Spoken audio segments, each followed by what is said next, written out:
Coming up, do you know that the most powerful thing that we possess is our mind? And yet, sadly, we only use 12%. Our next guest is going to show you how to change that dynamic immediately. Stay tuned.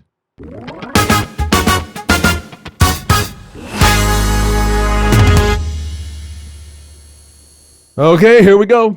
Ilah, round 2, I think, with you. I think it's a third time. Round 3 with you. I have some repressed memory. That's the reason I can remember the third round.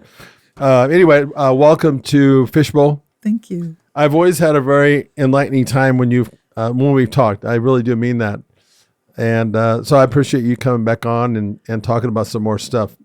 Goodness knows that we all need this stuff because, I'm lucky because I got into bodybuilding and I had, before that I've always been an athlete, but bodybuilding just really, really confirmed how important the mind is because we have to, at some point, will the body to do certain things in bodybuilding. We just talked off camera before this. Yeah. So anyway, let's talk about a few things that you're doing, that you're into, and let's take it from there. Well, I am Ilah Brock. I am a certified hypnotherapist, and I am a founder of Central Valley Hypnotherapy here in Visalia, California, in the Central Valley. I am now the number 1. Wow. Congratulations. A lot of marketing. Congratulations. Very important. Yeah. Well, at some point you have to prove it. Yeah, you have to prove it. So yeah, and I have nothing but 5-star reviews. So, but you can be number 1 all you want. But on the 3bestrated.com, I am rated the first of. There's supposed to be 3. There's only 2 of us, and I'm very good. I love what I do, and I'm very good at it, and my reputation is important, just like yours is. That's right. It's always a plus when you love what you do. I don't have to work. That's right. I'll be at the office all day today having fun. Makes a huge difference. I can totally relate to what you're saying. Awesome. What I do is I'm a hypnotherapist, and so I work with hypnosis to help people effective behavioral change. Oh, I know what I wanted to talk to you about. It's something I learned a few years ago, and it's kind of been established in the last few months. Strategies. Yeah. That's one thing that everybody has a strategy, how they do things. And so what I can help somebody with is whatever your strategy is that you don't like, let's change it to something else. So I'm an NLP, a neuro-linguistic programming practitioner. And one of the elements and techniques is changing a strategy. So we have strategies how we drive a car. So the first time you drove a car, you kind of pushed on the brake too hard or whatever. That strategy didn't work. And so you're adjusting your body, mind, and all of your motor skills, even lifting weights. The first time someone goes in blind and doesn't know how to do it, and they leave and their body is so sore because they didn't lift right. They didn't do the resistance or whatever it is. That's the strategy probably isn't going to work for them if they try to keep doing it the wrong way every time. So what I can help somebody with is that strategy. So like even a child learning to walk for the first time, they fall down. Oh, that strategy doesn't work. So strategy is something that's developed from a very young age. Yeah. And we're always developing. And people develop bad habits, which is a strategy. How you get up in the morning is a strategy. Yeah. How you take a shower is a strategy. So all of it. So everything, all the behaviors that we have are strategies. And if you don't like it, smoking is a strategy. And it's the number 1 reason why people see me. That and anxiety. And then the third one's weight loss. Yeah. Well, I actually call it weight release because when you lose something, you tend to find it. Right. And then Corona hit and I found the weight that I lost. So, but I'll be into your gym soon. But the strategies are a great way to help somebody understand where they're coming from. So what happens in the subconscious mind, it becomes comfortable with your current strategy. So it wants to have that emotional pleasure. So anything that it knows, any strategy or behavior that it has, it brings emotional pleasure. The more you try to avoid it, the more it's going to defend. So it feels threatened when you try to make a change. Right. So in a hypnosis, I'm going to drop in positive suggestions to help create a new known, a new association so that new strategy now is protected. Now the emotional pleasure is exactly what you want to do. I was just noticing about probably a month ago, when I go into any kind of anxiety, I immediately know it. It's like right there. And it's only for a few seconds and it's gone because I live in positivity. So my anxiety lives in my gut. people it's in their throat or wherever, but mine's in my gut. But now appreciation lives there. And it's so strong. It's like anything outside of that is counterfeit. So I can just feel my own mind. I'm starting to recognize any moment that I'm out of my appreciation. It's just the opposite. Like for somebody who's in anxiety, to bring in appreciation is very foreign. Mm-hmm. So now it's anytime I bring in anxiety, it's kind of foreign, which I like. I mean, I don't take any kind of Schedule 2s or anything to help me sleep. But melatonin, I guess, once in a while, just because as the older you get. But my water is now my Xanax, if you will. This is kind of self-hypnosis that right into that. But there are things that I can help people with. People who have habit cough, I can help people with habit cough. I have people who obviously smoke. I have a 90% success rate on smoking. It sounds like, some of what you're saying, a lot of what you're saying is something that I experienced as a bodybuilder. Mm-hmm. A lot of parallels. Well, yeah. And the thing about it is it takes a certain amount of time for your body to respond to a training regimen. Mm-hmm. So that's what I'm kind of hearing from you. And you're calling it a strategy. I think you can call it a few words. Oh, yeah. And the fact that you are now identifying things sooner is that I think, again, you're the expert here, but I think you have now figured out and you have a better awareness to what's going on. So you sort of nip it in the bud in some way. Oh, yeah. Especially if somebody can come to me. Like off camera, we're talking about something that's been hitting my office often. There's been about a half a dozen men over the last 6 or 7 months who've come in to, I've initialed it SODA, sudden onset driver's anxiety. And it's just men that it seems to be affecting. And ages doesn't seem to be an issue. It doesn't matter. But these are men that have always been out and about and going and no problem. And all of a sudden, it's just suddenly, they're just like, they can't get behind, they get nervous just going to Home Depot or whatever. It's like, they don't know what it is. Is it, now does that apply to them just going outside and walking, or is it just the driving? The driving. The idea of getting in the traveling anxiety, they're calling it, I guess officially. So it's like interesting. So what I do is timeline therapy. When did it start? How did it start? One particular client, it started when he was taking somebody to the airport for the first time. He was probably in his late teens, early 20s. Yeah. And now he's like pushing the late 20s, early 30s when he's finally like coming to me to get this fixed. I don't like to use that word. Helped, if you will. I can't cure anybody. And there's no guarantees. But it's like once he realized, that was the first time it happened. So we just go back in the timeline, what was going on the day before. And he was taking somebody to the Thomas Bradley for out of country kind of thing. So it was just, once he narrowed in on where it began, then he can just take the emotion he had before it happened and actually travel the emotion forward. So you were happy the day before. Great. Let's just hold that emotion because emotions are energy emotion. We'll just move it along. And the same like in weight training, you discover people who are starting to weight train, they might just get a little emotional about it. Either they're succeeding beyond their wildest dreams and there's emotions actually just leaving. They don't need them. They're not serving them anymore. They were holding them back. People in weight loss, there's no medical reason why they can't lose weight, and yet they're not. It's because they're protecting themselves. So people who, there's just a lot of different little elements with how hypnosis can help people with new strategies. Yeah. This person that had this issue with Tom Bradley, was it the fact that all of a sudden he was in that environment of a lot of traffic around him? He was a Lyft driver.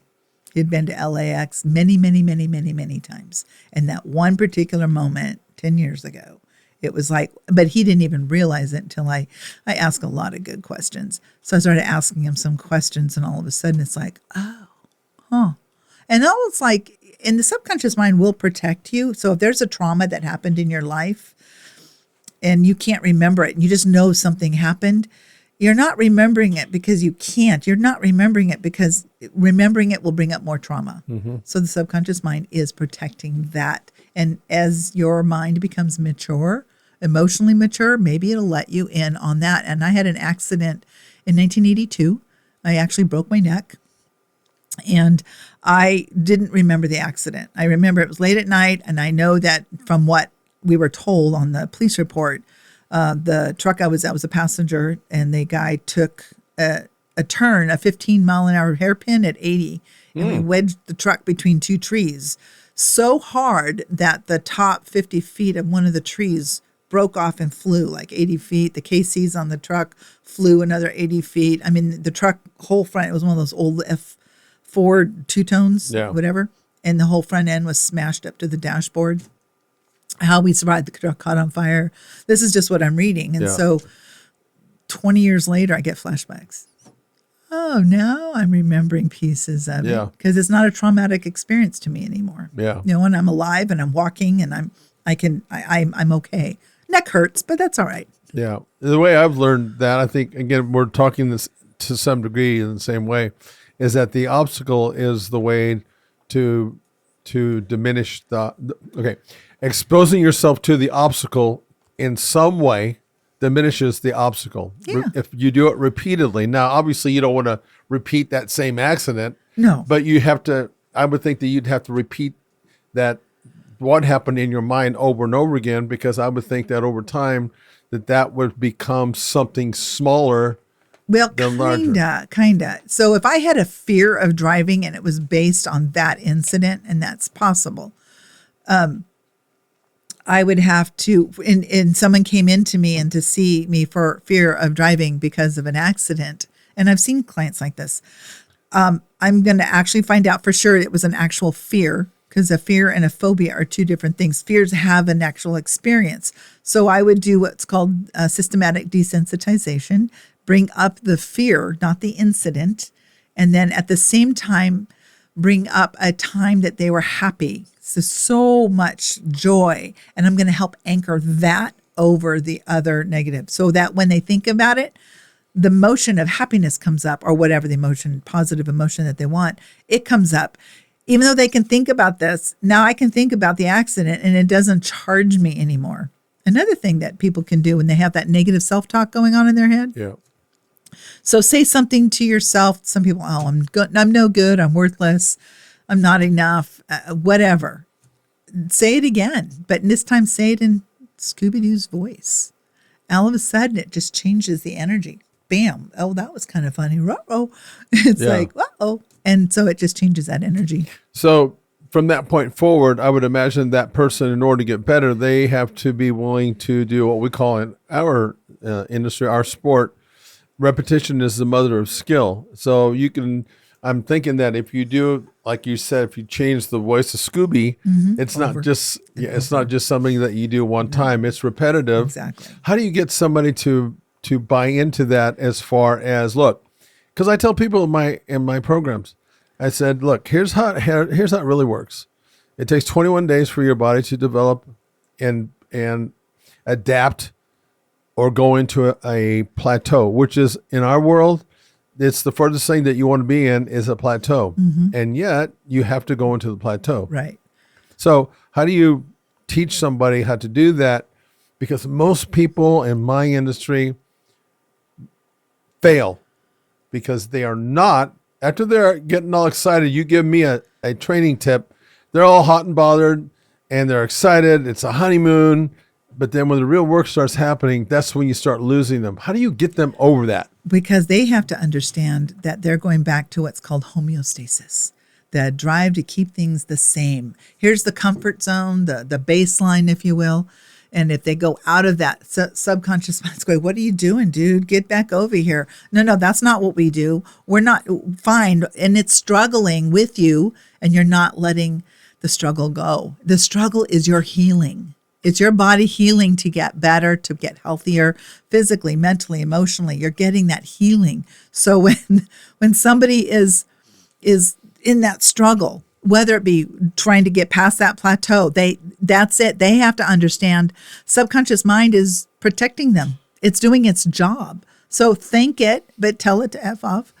I'm going to do this instead, and go through the struggle. It's not going to kill you. It's just a moment. Let that struggle happen. Examine it. Give it a name if you have to, or an icon or an avatar. Just let it process. It could take a few minutes, it could take a few hours or a couple days, but that's going to process. Your body is so used to being one way. Are we on camera, right? Yeah. So think about going to the chiropractor and your back is like this, and he straightens it up. And then it goes back down again. You go back a couple days later. This is comfortable, even though you know it's not right. It's a new normal. Right. Now you have a new normal. This is now he's making it so that it's comfortable. So when it goes like that, it's uncomfortable. That's what you're doing, or what I'm doing, is we're taking people out of that comfort zone and creating a new comfort zone. And it is repetitive. In hypnosis, it happens a little faster for them, so that their mind already believes it's happening right now. I've had people, my trainer in neuro-linguistic programming, he wanted to do 200 push-ups. So he just imagined himself doing 200 push-ups. He never did them. For 3 months, he just imagined it over and over and over and over again.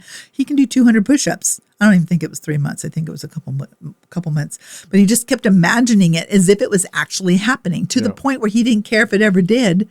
It just pretended. And it was like, now he can do them. And same thing when he had bad knees, horrible knees. And he couldn't squat. So he just imagined himself squatting.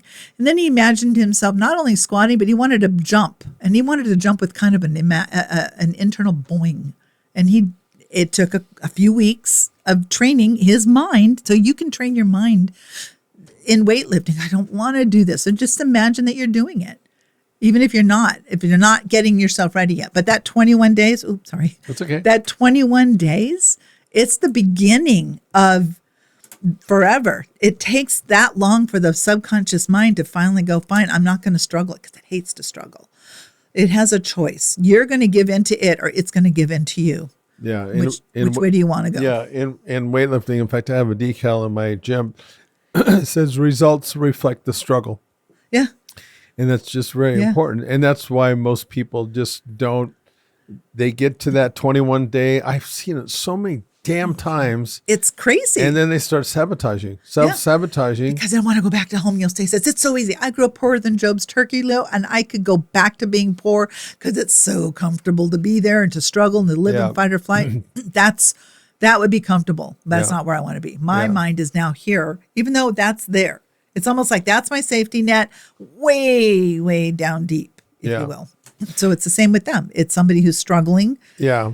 To get past, and they just have to get past it. It's changing that perspective and getting comfortable with the uncomfortable. And training them to have new strategies. And you can do that cognitively. So trying to help someone buy into it.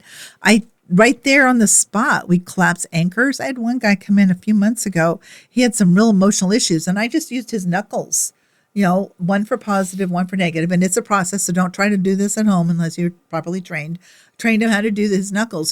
So what we would do is we would charge off the negative emotion and the positive one at the same time after we established them. Mm-hmm. And then we would just start, this is what I want. Because he would actually feel the lift. And then this one would charge off for about 10 or 15 seconds, and we let it go. And we just kept doing it until it got to a point where he didn't even want to touch the negative knuckle. Mm-hmm. And all of a sudden, it's like, whew. And it's just within 10 minutes, this guy's like, what did you do to me? I didn't do anything. You did it. You were holding your own knuckles. I didn't touch you. So do you have, again, I'm going to keep going back to like I share my frustration with people all the time when most people fail that start a program. And so how do you get them to that point? Okay, it starts, in the mind is, I think I've learned as I've gotten older and as longer I've been in my sport, I do understand how powerful the mind is. It's probably the most powerful thing that we possess, as long as we have all of our thoughts there and we're sound mind. Okay, that's an important step. But how do you get them to continue to I talk about daily habits versus lifestyle rituals. Mm-hmm. It's habit systems. And how can you get somebody to just do this on their own? Most people, correct me if you will, most people, in my opinion, will not follow through. No. No, and I absolutely agree. And because of homeostasis, it's just that simple. It's because of the drive to just keep things the same. I'm comfortable. I can't go 3 days without a cigarette. I'm going nuts. I got to have a cigarette. That's going back to the way things have always been. That's where comfort zone is. So that's why it's really hard to make that commitment. I want to go back to where things were. It was very committing. It was just comfortable. I want to go back to comfort zone. Let's just go back there. Let's stay here. Okay. And the subconscious mind's now going, oh, I can breathe. Finally, you're back. But when you start to feel that struggle, you got to go with it. That commitment it's conscious. I'm in it. I'm right there, and 10 days into a weightlifting program or a bodybuilding program or some kind of health fitness program, you're still 10 days into it. So when even my clients, when they're like really gung-ho, I don't even introduce exercise until the 5th or 6th week. And I want them to do 2 days a week for just 7 minutes each. Like we'll walk for 7 minutes and walk back. Because these are people that don't exercise at all. Right. And then they get so excited and they want to do it every day. It's like, no. Hold that energy. Because if you do it every day, in 2 weeks, you're going to burn out and you're not going to come back. Yeah, that's all that counterintuitive stuff that I'm talking about because, they get to that point where they want to do more and more. And that's exactly what they shouldn't be doing. Right. Just hold It's yourself not back. more and more. You got to put a bit in your mouth. But okay, I'm a personal trainer or somebody who helps motivate people. So when somebody comes to you and they're having any kind of issue like that, how long do you meet with them? How long does it take? Because if I'm somebody coming to you, there's a part of me that says, I don't want to be always dependent on you. I want to be able to be successful outside. And as a personal trainer, I've never wanted somebody to be dependent on me. Right. So you're working yourself out of a job. Exactly. I'm what exactly doing that. Yeah, I tell them up front, my goal is to work myself out of a job. It's one and done. With me, it could be a one and done and they don't come back. My average client will see me 4 sessions and then they'll call me back in 3 or 4 months for another session or 2. But typically it's 4 sessions. But 4 sessions, is that like once a week? Yeah. Once a week. But weight loss, it's 3 months. It's 12 weeks. And I toss in a 13-week once in a while for something else. So on that, what is the difference between the weight loss? Why are you doing longer with weight loss as opposed to just anxiety? Anxiety. Yeah. Well, weight reduction, it's a process. So I went through weight loss with hypnotherapy years ago and I did lose weight, but there was no maintenance. So it was only 9 weeks long and he only did it with 8 weeks for me with my hypnotherapist. And it was a great program. And I took that program and a couple of others and some things that I learned and I created, 3 months is kind of like the pinnacle. I've already helped train them changing. Weight loss does not begin in the gym. It begins in the kitchen. Weight fitness is what I add to it to keep them healthy. You got to have the cardio. You got to have you got flab. You got to tone your body up and it makes you feel better. Mm-hmm. You get the endorphin hit. Go 3 days a week when you get that training. But it's that old adage, it's 3 weeks to make a habit. No, it's not. It's 3 weeks, 21 consecutive days to start the beginning of a habit. And that's why you and I have both seen people at the 21-day mark just want to throw in the towel. No, just give it some more time. You've got to give it 3 months and you start to establish a more bona fide behavior, a new strategy that's really within your cells. And you got to get it in your body. You got to get it in your mind. So I want to work with them for 3 solid weeks, once a week, and get that really solidified. Now, I record my sessions so that the client can listen to that session over and over and over again to reinforce what they're doing. Your clients will only see you, you'll have arm day or leg day or cardio. 3 hours a week. Exactly. They usually come in. It's 3 hours a week and it's on certain things that they're working on. They can't work on the same element. I think you can work on your stomach every day or your... Oh, you can train. Look, the body recovers within 5 hours as long as you don't overtrain it. You can train every day if you wanted to. Well, what I had learned, and and you're the expert here on that one. Yeah, well, most people won't come in every day. So 3 days a week is about their limit, the buffer right there. Right. And it's you keeping them motivated to come back. So if they're doing a Monday, Wednesday, Friday, they got 2 days before they come back again. Yeah. Anything can happen in those 2 days that they don't want to come back on Monday. So the goal is after Friday, they are so pumped up to heal, to get themselves regenerated over the weekend, if it's like those kind of, that kind of a schedule, for example. But if they've given themselves 2 days in between, it can be, that's where your challenge is to get them to come back on Monday, making sure they come back on Monday. And also look at it, there's a monetary thing too, because it's expensive. I'm not saying that it's out of reach, but if you're going to put skin in it, you're going to want to get your money's worth. And people pay a lot of money, for their weight program that I call it weight care and food sobriety. My food sobriety weight reduction program. Food sobriety is kind of where I go because there's some things that you shouldn't eat, and I'm an addict when it comes to sugar, mostly donuts. Most people are. Most people are severely addicted to carbohydrates. Yeah. Oh my gosh. And then the wrong carbos, and I'm not trying to bag on carbs, but they're like my enemy. Carbohydrates are the reason why people have heart disease because they eat too many of them. Too many. And the body stores it as a triglyceride.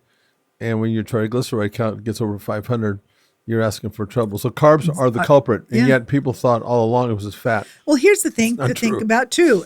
Let's talk about diet for a minute. Blueberries are available in the early summer. They're not technically grown. Now, we're in California. We can get anything any time of the year. But in the reality scheme of things, blueberries are grown in the summer, in the early summer. They're not grown in October. So our bodies are designed to eat the fruits of the season. So if our blueberries, that's when we should eat blueberries. Squashes are typically grown in the wintertime or the fall. That's when our body needs that kind of food. Now, I'm not saying out of proportion either. Don't eat a whole pumpkin or, 10 zucchinis in a day or whatever. Yeah. But it's whatever's grown in that season is what our bodies we're designed to adapt to. But now, like in California here, we can get anything any time of the year. Yeah. So it does make it, wow, this is great, especially fruit. Fruit, the sweeter the better for the farmers. Yeah. You're not a product of what you eat. You're a product of how much you eat. And exactly. And that's what people forget. Yeah, there is definitely a portion control. There are some things that I will let my clients or tell my clients they can have free reign on. And there's just one fruit, and that's the avocado, the all-purpose meal for everything. Other than that, it's definitely eat what you. This is the list of the carb-free foods. Have as much of these as you want at the time you eat, as far as like eat a big salad.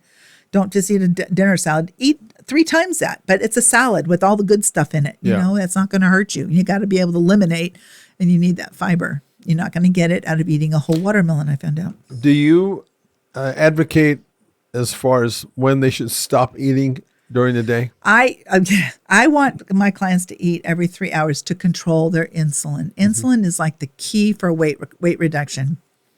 If you can keep your insulin at the same level all day long and don't spike it and don't crash it. Now, even with type 2 diabetes, the low carb diet was created for epileptics and for diabetics, right? But now it's just become a trend, a huge trend. But if you can keep your insulin, that's like the hormone that really kicks in. Insulin is the key, keeping it regulated. Not, and the normal insulin rate is usually 90 to 110, whatever ish. You have to talk to your doctor. I'm not a doctor or anything like that, but it's, if you don't spike it and don't crash it and you just keep it the same, your energy level goes up and you start to burn protein and fat to give energy to the mind. The brain needs the most energy of any other part of our body, and it's going to find the easiest way to get it. We start introducing glucose, carbs, it's going to go after it, and the fat gets stored. So why not use the fat that you have and the proteins that you have as your brain energy? It starts to think more clearly, your energy level skyrockets, and you just feel better all of a sudden because the sugar is gone. And you have to make your brain work a little harder. So advocate, I want to train them. It's a way of life, and the byproduct is weight reduction. And you're just going to keep losing weight until your body is done losing, if you will. And it'll start on its own naturally maintain. If you're doing the right amount of exercise, the right exercises, you're eating properly. And properly can be whatever it is. They bring in their own program or I give them one. It's usually just a low carb diet. But it's every 3 hours, your insulin's going to stay the same. Now, Can't always be that way. People have a busy life. I can't eat every 3 hours anymore. Yeah. I try to keep snacks at the office, nuts and cheese and avocados and stuff. Yeah. Just things that'll keep me from. But if 2 PM I'm feeling really sluggish, I'm going to look back and see what I ate. Oh, you know what? I had that slice of bread I probably shouldn't have, because that's what spiked my insulin right then. In bodybuilding, what we've learned is, because a lot of doctors will say don't eat after 6 o'clock. Right. We don't follow that program. We eat at all hours of the night because it's about a certain amount of energy that you need, and that's why I'm a big proponent of calorie counting. Do you advocate for that? I don't have a problem with calorie counting if somebody needs to do that. I usually just have them count carbs. I don't want somebody eating 3,000 calories a day, though, if they aren't supposed to. If calorie counting is going to cause them to gain or maintain where they're at and they want to lose 100 pounds, you know what? We're going to reduce their calories down a bit. I don't want them just living on 800 calories, though, either. That's not healthy, especially if you're exercising 3 hours a week, like bodybuilding or doing any kind of cardio. Yeah. 800 calories isn't quite enough. So I'm going to work with them to see what's going to work the best for them in their calorie count. Do you do any kind of a food journal to get a sense of where they're at? Yes. I give them everything they need. The food, they have to write down everything they eat. I don't care if they ate a Tic Tac, a piece of gum. I don't care what it is. You write it down. Right. I mean, I have these jelly beans that I eat in the morning. They're supplements, but they're just jelly beans for my hair, nails, and whatever.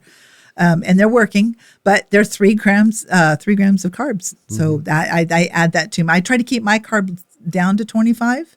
I failed yesterday, but it was not failure. You're 25 grams a day? Mm-hmm. Okay. 25 or less. Because if you're doing that, your body has now flipped over to the free fatty acid metabolism. We have 2 different metabolisms, and the way you switch that over is by eating 30 grams of carbs daily. Now, you can do that you can go off those carbs for no more than 2 days before your body will switch back over. Right. So it sounds like to me like you're on the keto style, high fat. Yeah, it's definitely a high fat, some protein, but I don't call it keto because people ask me, what about cheat days or whatever? You know what? This is your journey. This is your fight. I'm here to coach you. I'm the coach. You're the athlete. And in your gym, you're the coach and I'm the athlete, if you will. And they're just training them. This is a way of life program. Water is huge in my program. They have to drink water. How much do you advocate on the water? It's the typical, it's half your body weight in ounces. So I get them started. If they're not drinking any, I want them to drink 60 ounces for the first week. Yeah. And then get them up to 80. And if I can get them up to 100 ounces, I give them a water jug, 30-ounce water jug. Drink 3 of these a day. There's a straw in it. It makes it more fun. Yeah. Find ways to, and put the little squirts if you have to put them in there. I don't even know. How much is a gallon? How many ounces is that? I don't even know.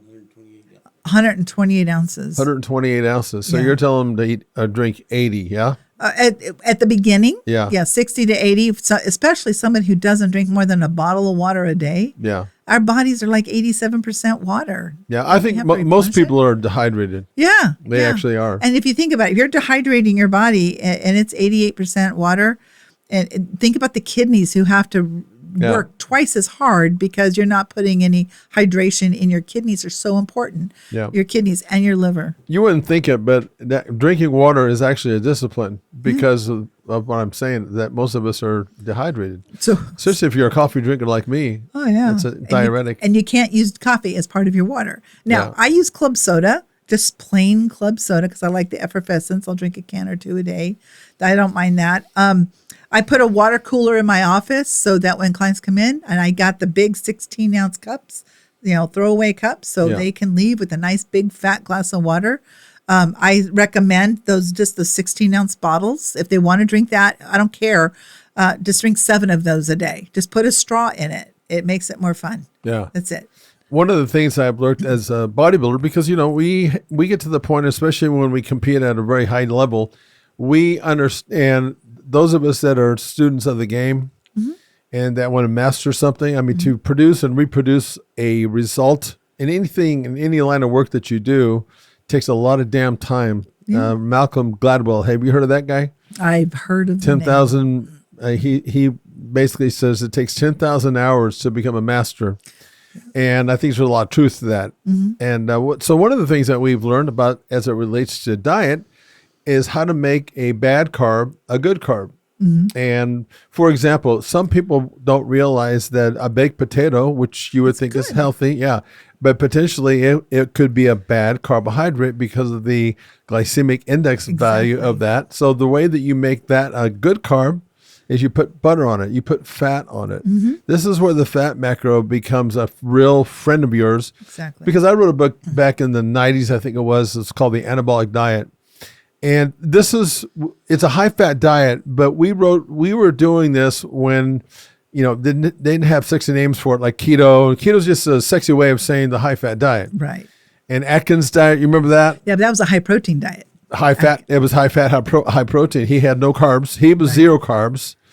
And so there's just been different versions. And but anyway, so the doctor that I was working with, he just really understood how to make the high-fat diet or the keto diet friendly, because most people get tired of being on a high-fat diet the whole time, and you can actually carb cycle if you know how to do that in the right way. Yeah, and potatoes are healthy. You can actually live off a potato, but that starch content, like you said, is so high. My ex-husband would come home every day and have 2 baked potatoes wrapped up in a tortilla every single day for years. I don't even know if he's still doing it or not, but that was just like his MO. Right. Like, and then thinking he was going to lose weight. Yeah. That's just how do you, when you're dealing with your people that are dieting, look, they're gonna fall off the wagon.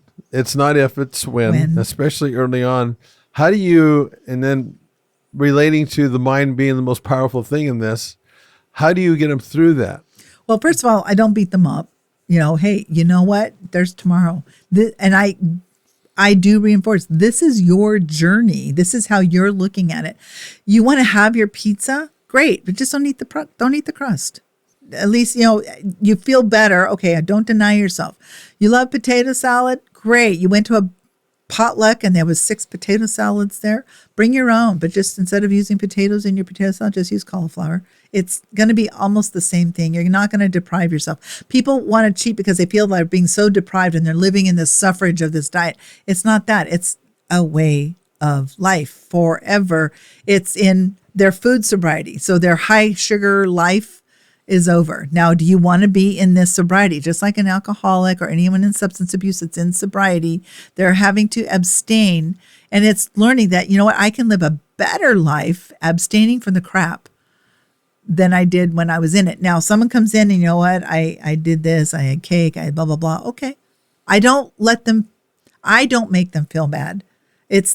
I don't beat yourself up. Thanksgiving last year, I was working with about 6 people. And the day before, I messaged all of them, hey, enjoy your Thanksgiving dinner, guys.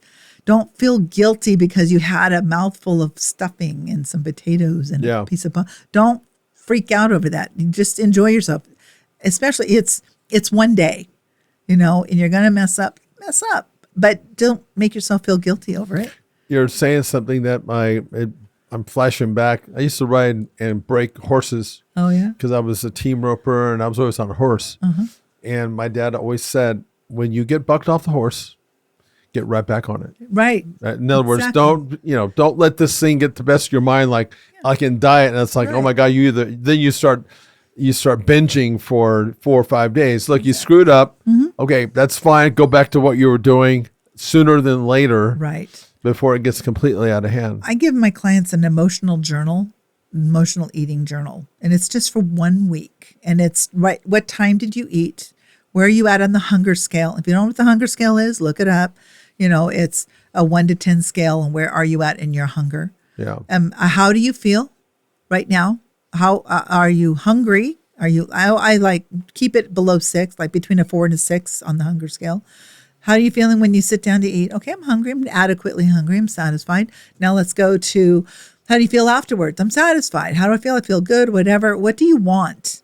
Now, if you're ravenous and or just not hungry at all, but what do you want and what do you need? Those are the big 3. How do I feel?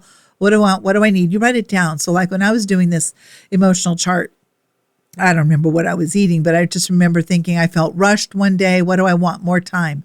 Or what do I need? I need to get out of bed half an hour earlier. Or what do I What do I want? I just want to sit on the couch and binge on Netflix for all day. That's what I want to do. But what do I need? I need to get my ass off the couch and get moving, Yeah. And I do. So I wrote down some of the things that were, what is it that it showed me that I was emotionally eating. Oh, I don't want to do that. I just want to eat when I'm hungry and stop when I'm satisfied. Yeah, one of the things that I've learned, I learned this as an athlete and to have different coaches coach me, was that, and that's the reason why I was asking you what's your strategy for that person. But here's also, because I do things a little bit differently than you do, as far as, in this how I deal with somebody who cheats. Oh, yeah. One is, what I learned with coaching is that you can't, the coaches that seem to be very successful are those that take their team and not make that team conform to their way of doing things, but conforming to the different personalities of the team. Yeah. Okay, so that makes sense to me than me having to buy into somebody else's program necessarily all the way. So there was some give and take. But one of the things I do, Ilah, with my people, and it's not for everyone, it's highly consequential to certain people that I work with. I hammer them because their personality responds better to that than me saying, hey, it's okay. Just get back to, you know what I mean? Yeah, no, I totally get it. And that's sometimes, like, I've had a client come in for 7 months. They kept coming in and they have an enormous amount of weight to reduce. Yeah. And they weren't, 7 months, they'd only gone down 17 pounds. And I'm like, there's something going on here. They're writing down everything they eat. There's something not right. And finally it found out that person was drinking 10 beers a day. Oh, yeah, a little small minor detail but I'm there. keeping under my carbs. Right. Yeah, okay. Well, there's a reason why you're not losing. What do you think as a hypnotherapist? That's what you are. Okay, our mind is, like we talked about earlier, is extremely powerful. How much of our mind power do we actually use as human beings? 88. Well, we use consciously 12%. 12%. 12%. And that's, if you're trying to make a change, it's only going to work 1% of the time. But that 12%, maybe for 1% of the population, will be able to make those changes on their own free will. Okay. 88% is our brain power of our subconscious mind. Okay. It's got the show. So are you able to make a claim? I make claims all the time. Right. Like, I can do this for you in this amount of days. Like what I'm doing with my little program. Right. Can you double somebody's ability to perform at a higher level, higher than 12%? Can you double that? Can you triple that? And if so, how effective and how likely will that happen? Okay, well, first of all, I don't double or triple their cognitive 12%. That's just a given. That's just the way it's going to be. However, I am training their subconscious mind to have new associations to what they consciously desire. I want to stop smoking. Okay, your subconscious mind loves smoking. It's emotional pleasure for it. It's going to keep smoking. But what if I put in some suggestions in hypnosis that smoke-free brings emotional pleasure to the subconscious mind? Now it's going to protect smoke-free. Eating, for example, or even doing exercise. Somebody who doesn't like exercise, and there's a mental, emotional reason why I don't, and we can get into that off camera later. I'm thinking you're going to help me right there. But I can take that suggestion. What is it that you would desire? What is it you want to accomplish? What is your goal? Okay, that's your goal. How does it look? Let's talk about what it feels like. Let's drop that into hypnosis. Now, especially if they believe it, that it can actually happen, and that's even better. But if they don't, we're working towards that joy. That everybody leaves my office feeling like there's hope. Yeah. They're buying into their symptoms finally. They're buying into the program that this is going to help them, especially after a first session. It's so powerful. It's like all of a sudden, it's like the cataracts of the brain, the monkey fog, just goes away. It's like I can see clearly now that the fog is gone. Yeah. Okay. So I think I'm tying into something here. Okay. You can't do anything about the conscious mind. 12%, it's just built in. But I'm getting them to change it so that now they're mindful and conscientious. So they always look at packages now they never did before. Okay. So how and can you build the percent of how much of your subconscious mind that you use. Well, it's 88%, but I can build that subconscious mind to cooperate. It's changing. So it's over here saying, what are you doing? And I'm like going, I'm doing, my 12%'s going, I'm doing this. 88%'s going, no, that's not what we do. Well, now I'm telling my clients, look, thank the subconscious mind because it's doing its job. It's protecting you. But this is what I'm going to do. You can come along or you can struggle. That's where it can get a little dicey for that struggle feeling that people have. Mm-hmm. You're just, okay, I know you're trying to protect me, subconscious mind. You're kind of personifying it. You're having this conversation in your head. We all do. It's not crazy. And it's like, I thank you. I know you're trying to protect me to just, go face off somewhere else. I'm going to do this. You can follow along or you can struggle. You have the choice. And if you stay in that mindset constantly, it's going to constantly try to struggle. After 21 days, and you're consistent with it for 21 days, that subconscious mind's got to make a choice. Hey, nothing's really changed a lot in 12 weeks. Well, maybe some things, but you know what? We need to get her back. We need to get her back. What are we going to do? Boys, wait a minute. She's not budging, and we can stay in struggle, which it hates, or we can follow along. And that's usually where the impetus happens. Okay, we're going to follow along. Now we have a new set point. Now the exercise becomes easier. The diet becomes easier. The eating becomes a little simpler because now the mind is protecting the exact accomplishment you wanted to start with in the first place at 88% brain power. 88% brain power, we're going to use to our advantage. Now that we understand it, now that we understand the focus, okay, let's just make this 88% work for me. I don't have to make it. You're trying to pull me back into my old ways. I don't want that. I want this way. Consciously, this is what you want. You know it's good for you. You know it's better for you. Consciously, we know. Subconscious mind doesn't care if it's good or bad, right or wrong, fact or fantasy. It just knows what it knows. So it's just and I'm going to consciously, in hypnosis, I'm telling that subconscious mind, look, this is the way we're going to do it. Now I help create a self-image of that person. They now have a future self-image of themselves that they're living with as if it's happening right now. It's where law of attraction comes in. And it's living it. In their mind, it's just there and it feels so good. And they help them fall in love with this image. And it doesn't, to the point where it doesn't matter if it comes true or not. It will. But that feeling that it doesn't matter. Yeah. You've just... I don't care if it comes true or not. I know it will, so it doesn't matter if I care or not. Yeah. It's just always going to be there. One of the things I talk about is the mirror, looking in the mirror. Yeah. I'm really big on that. And I tell people, look in the mirror 10 minutes a day. First thing, look in the mirror because you're going to find out where most of your problem is. You're also going to find out where your success is going to be. It's going to be in that mirror. What I tell people, because I do this all the time, not necessarily looking into the mirror, but I also meditate now. Mm-hmm. I go to my gym before anybody comes in. I just sit there. But it's kind of the same effect that I get when I look into that mirror. But I tell people, you have to be willing to be honest with yourself in that mirror because you're kidding yourself and you're not doing yourself any good. Right. How important is it to meditate, because I think that this is a form of meditation, is looking into the mirror and having the message in the mirror, I call that. Yeah, and it's absolutely powerful. Vision boards. I have clients who are just like with my weight program, they're afraid to look at the scale every day. Yeah. You're saying, look in the mirror every day. I want them to get on the scale every single day. Watch that number go down. I like that. And it's going to be a little bit of a jagged. I show them my scale. Look, it pumps up sometimes, it plateaus, it goes down. But what's the tendency here? Yeah. It may be up here at the beginning, but where is it headed? It does this, but the tendency is it's going down. One of the things that I've found, and again, I'm not that guy that meditated knowingly. Right. And there's a difference between meditation and hypnosis. Yeah.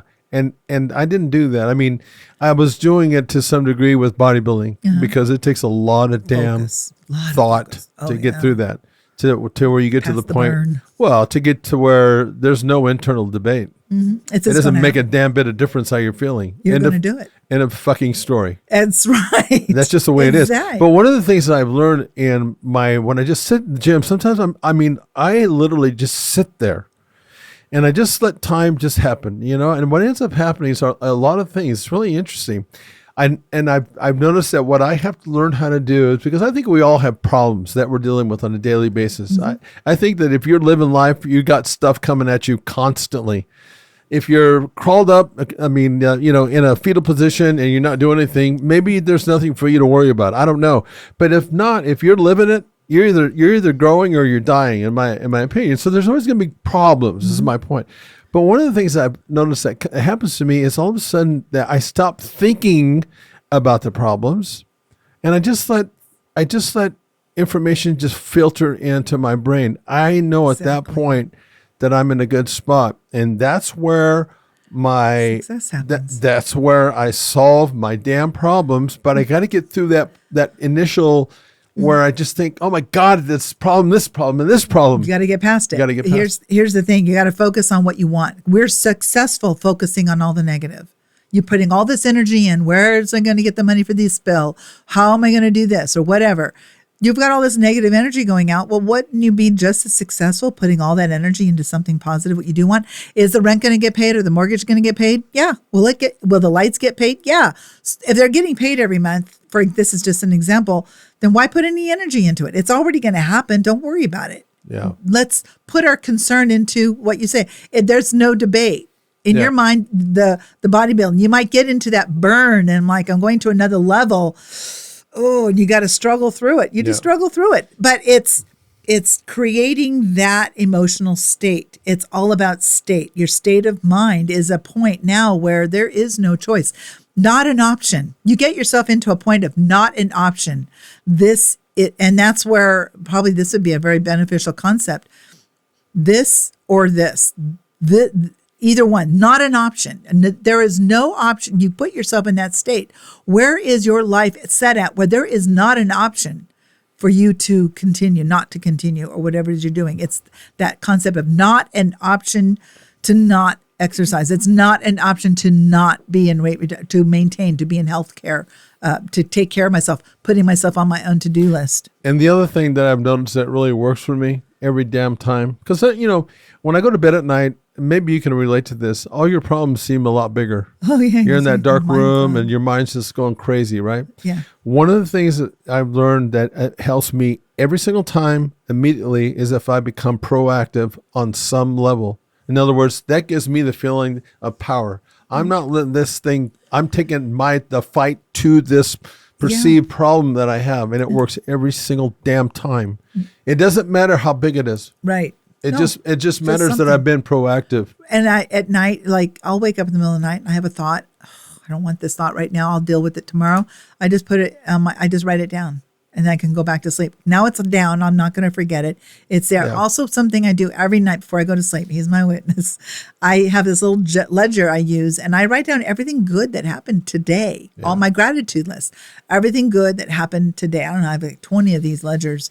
Everything good. So yesterday, I saw a client, on weight reduction, or I'm helping somebody with this issue, or something new came in, or just having clients. I always am grateful to my universe that any client will come in and I can work with them, and it just is there. It's gratitude, and I can go to sleep on gratitude. Yeah. So if you're going to do a gratitude list, have sex first and then do the gratitude list before you go to sleep. If I won't be able to do a gratitude list after having sex. I got news for you. I'm done. Maybe that's the key. Anyway, before we exit out of this program, is there anything else that you'd like to cover that I haven't? Because I think I've been talking to you about some of the stuff that I care about.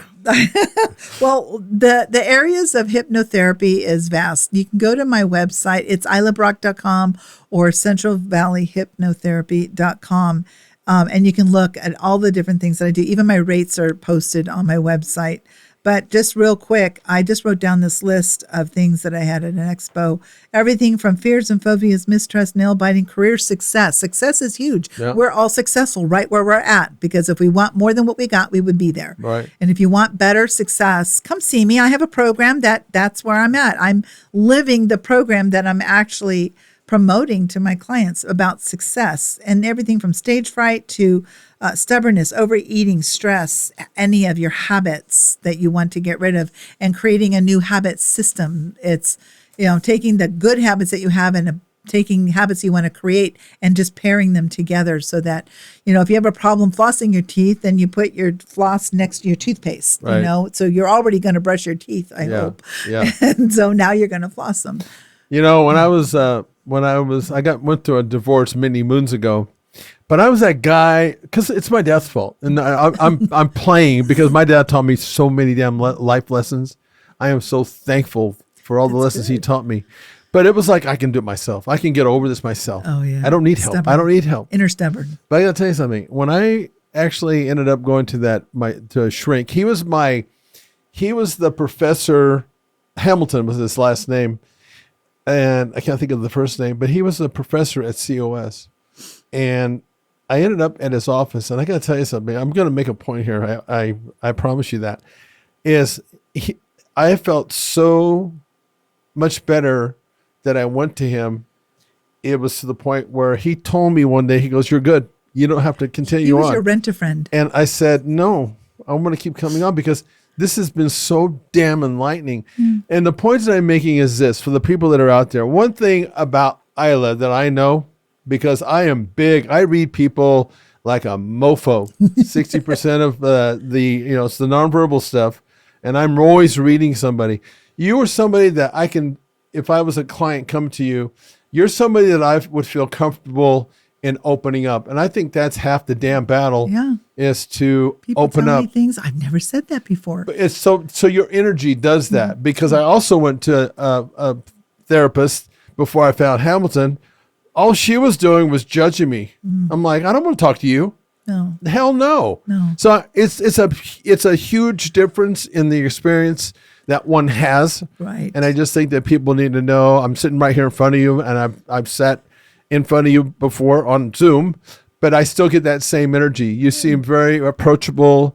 I think that in itself is a huge part of why you're successful, in my opinion. Thank So you. I appreciate that. I do appreciate you coming on today. Thank you. And I love it here. yeah, and if there's another time that you want to come on, I'm always I got to get you to my studio or my office so we can hypnotize you. Put it on camera, and then you can edit in a little. Oh, Mike, you might have to hold my hand if I get hypnotized. From what I understand, it's very relaxing. Yeah. I hypnotize him to sleep many All right, times. very good. Anyway, thank you again for coming on. And if there's something that I've left out, I apologize as far as you talking about stuff. We had a great I conversation. just know that there's a lot of stuff that you can still talk about. Absolutely. So there's other conversations and other Future. podcasts that we can do. Absolutely. All right. I'm there. Okay, sounds good. Well, thanks for coming in, and we'll see you again sometime. Thank you. Thanks, Ilah. Appreciate it. Thank Bye-bye. you, Leo.